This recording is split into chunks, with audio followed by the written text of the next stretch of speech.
Welcome to our channel, Heroes for Animals. We're thrilled to have you here with us. Today, we have an incredible story of bravery and loyalty that you won't want to miss. Before we dive in, take a moment to let us know where you're watching from in the comments below. We love hearing from our viewers. And if you haven't already, don't forget to subscribe to our channel so you never miss an amazing story like this one. Make sure to tune in tomorrow for another heartwarming tale you'll want to share with your friends. Let's get started. The Forgotten Hero, the dog who found a missing girl and exposed a murder. It was 4:47 a.m. at Fire Station 12 in Faro, a quiet small town nestled in the northern part of Oregon. Two firefighters, Lieutenant Sam and firefighter Carla Henderson, were sipping their half-drunk coffee and listening to the faint hum of the dispatch radio. The usual sounds of the station filled the air, but suddenly, a strange noise broke the monotony. At first, it was barely audible, a scratching, followed by a low, guttural whine. It wasn't the usual cry of a stray animal looking for food. This was desperate, frantic. When Sam opened the door, he froze. Standing in the amber glow of the overhead lights was a German shepherd, covered in mud and filth, ribs visible through its thin coat, its body trembling with exhaustion. But what really grabbed Sam's attention wasn't the dog's condition. It was the object in its mouth.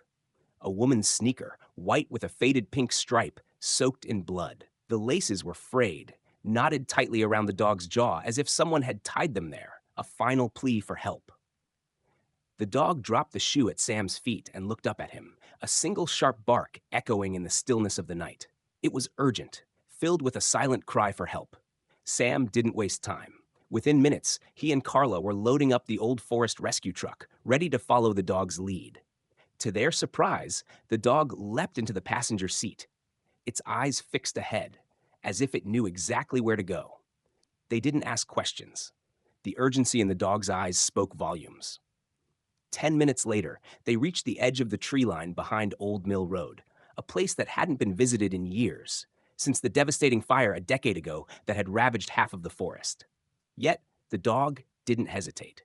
It bolted into the woods, and Sam and Carla followed without a second thought. As they tracked the dog, the trail became harder to follow, with only small signs, a few snapped branches, some drops of blood. But the dog moved with purpose, not stopping, not looking back, as if it was retracing a path it had walked before, a path that led to something or someone that needed rescuing. Sam glanced at Carla. "You think we're following a dog into this?" he asked. Carla simply nodded, her eyes fixed on the trail ahead, and muttered, "Look at that shoe! You think it dragged that for nothing?" The mission was clear now. They weren't just following any dog. They were following a hero. As the dog led them deeper into the woods, the air grew denser, filled with the scent of moss and earth. Sam and Carla followed closely, their boots crunching on the damp ground, the only sounds now the rhythmic thumping of the dog's paws ahead of them. It moved with a singular focus. No hesitation, no looking back. This wasn't a random walk. It was a mission.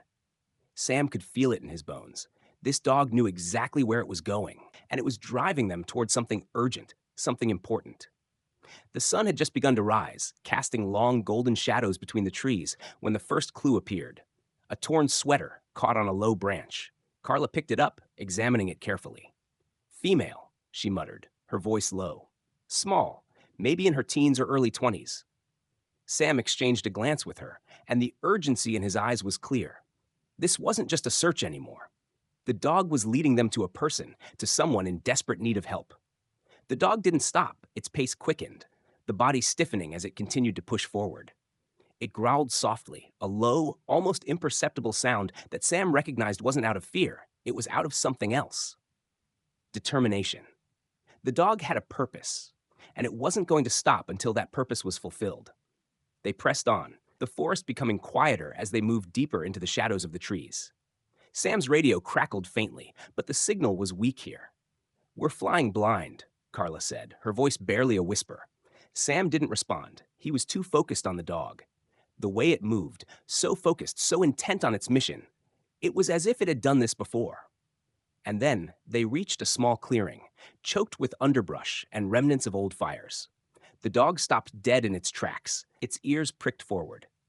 Sam and Carla paused, watching as the dog stepped forward, pawing gently at a mound of leaves and debris. Sam knelt down, brushing the leaves aside, and that's when he saw it. A hand, pale and trembling, still alive. Carla dropped to her knees beside him, her voice shaking as she called out, "Ma'am, can you hear me?" The woman's eyes fluttered open, blood caked on her head, lips cracked from exposure, and she whispered just one word, "Help."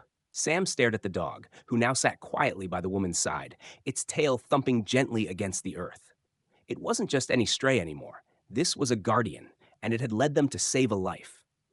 The moment the woman, barely conscious, was rushed to the ambulance, Sam and Carla exchanged uneasy glances. The dog, however, didn't follow them. It simply stood there, watching as the paramedics loaded the woman into the vehicle. Then, as if it had completed its task, the dog turned and began walking back into the woods, its limp slow but purposeful. Sam couldn't shake the feeling that this wasn't over. The dog wasn't done yet. "Do you think we follow?" Carla asked quietly, her voice tinged with uncertainty. Sam nodded, his eyes never leaving the dog. He had seen enough to know this wasn't a random animal. This was a dog with a mission, one that wasn't complete yet. Without another word, they followed, their footsteps crunching against the forest floor. The dog led them deeper, through the thickening underbrush, moving with such certainty that it felt like it was remembering every path it had taken before. It didn't stop. It didn't hesitate. The dog was hunting, tracking something or someone that needed saving. The trail was getting harder to follow, but the dog knew where it was going. Its nose sniffed the air, then turned sharply left, cutting through thick brush as if it had done this 1,000 times before. Sam and Carla pushed through the tangled vines and trees, their breaths coming quicker, adrenaline surging as the forest closed in around them. The atmosphere grew thick with silence.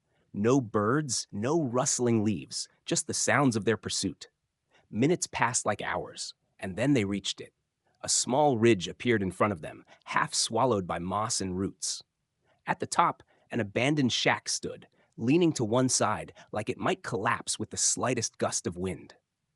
The door was scratched, deep claw marks raking down the wood as if something had tried to break in or escape. The dog stopped at the door, sitting in front of it, eyes fixed, ears perked, body rigid with purpose. Sam stood silently for a moment, reading the dog's posture.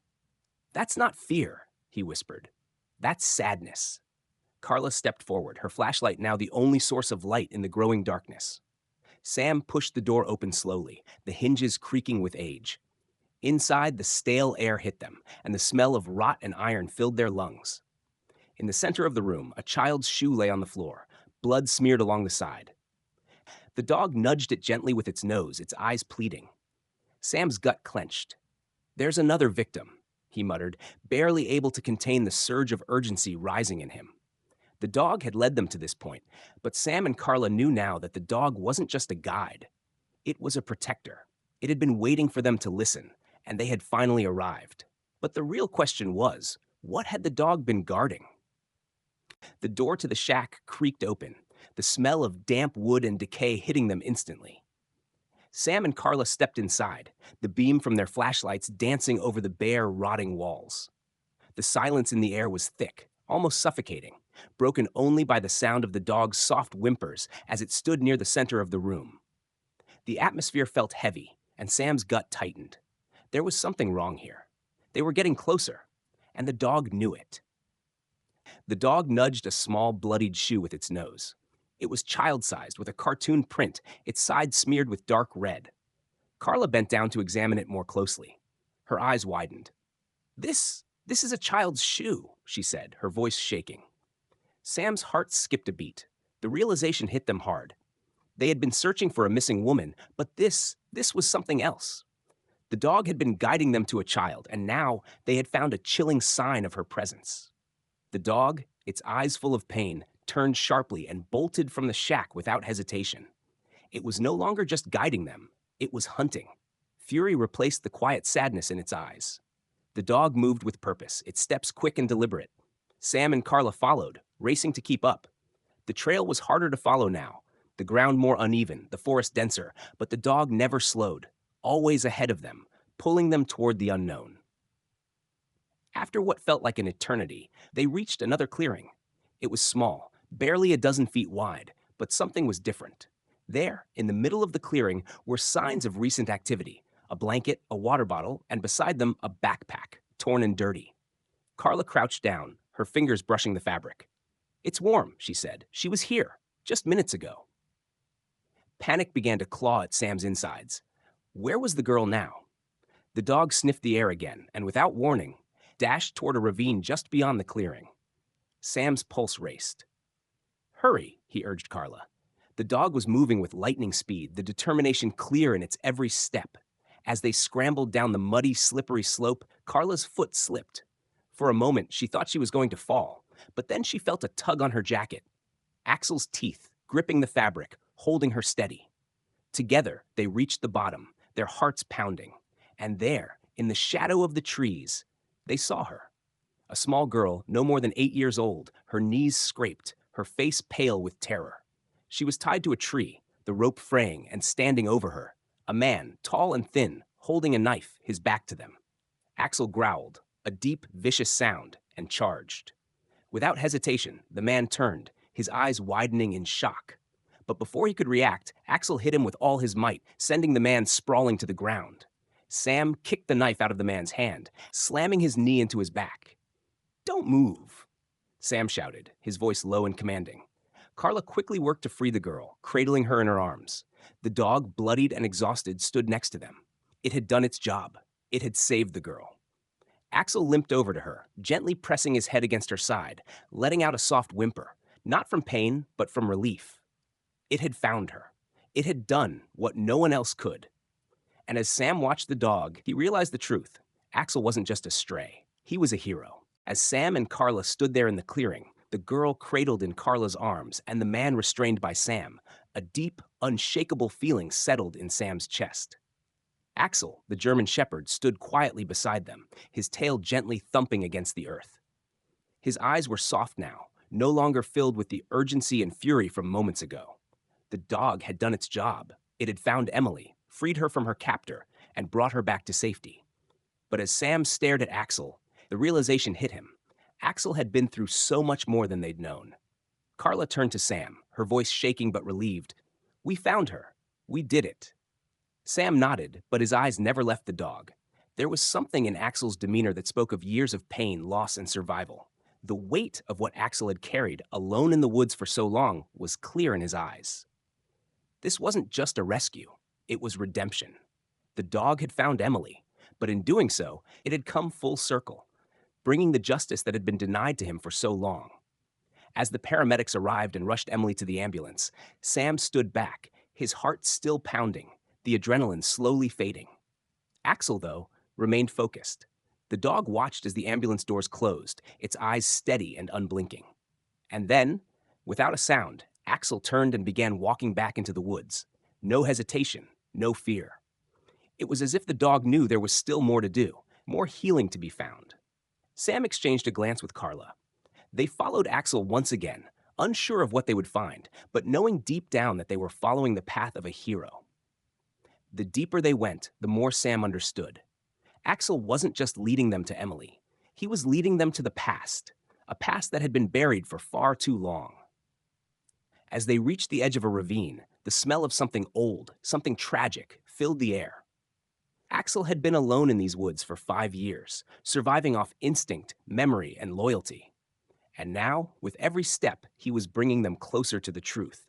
And when they found the shack, the place where it all started, Sam finally understood the depths of Axel's loyalty. The dog had never truly been a stray. He had been waiting for the moment when he could make things right. Axel had led them not just to Emily, but back to the place where the past had gone wrong. And with one final act, Axel had redeemed himself. The town, the rescue, and the unspoken bond between man, animal, and memory would never be the same again. We hope you found this story as powerful and moving as we did. Axel, the brave German shepherd, proved that loyalty, courage, and memory can lead to unimaginable acts of heroism. His journey was not just about saving Emily, but also about redemption and healing from the pain of the past. We'd love to hear your thoughts. What do you think about Axel's incredible actions? Do you believe animals, like Axel, can remember their past traumas and use that to guide them towards saving others? Has this story changed your view on the deep connections animals share with us? Please share your comments below and let us know where you're watching from. Whether you've had your own unforgettable animal experiences or just feel moved by Axel's story, we want to hear it all. Don't forget to subscribe to our channel, Heroes for Animals, so you won't miss our next incredible story. We share these heartwarming tales to remind us all of the strength and bravery that can come from the most unexpected places. Thank you for being part of this journey with us. Your support means everything.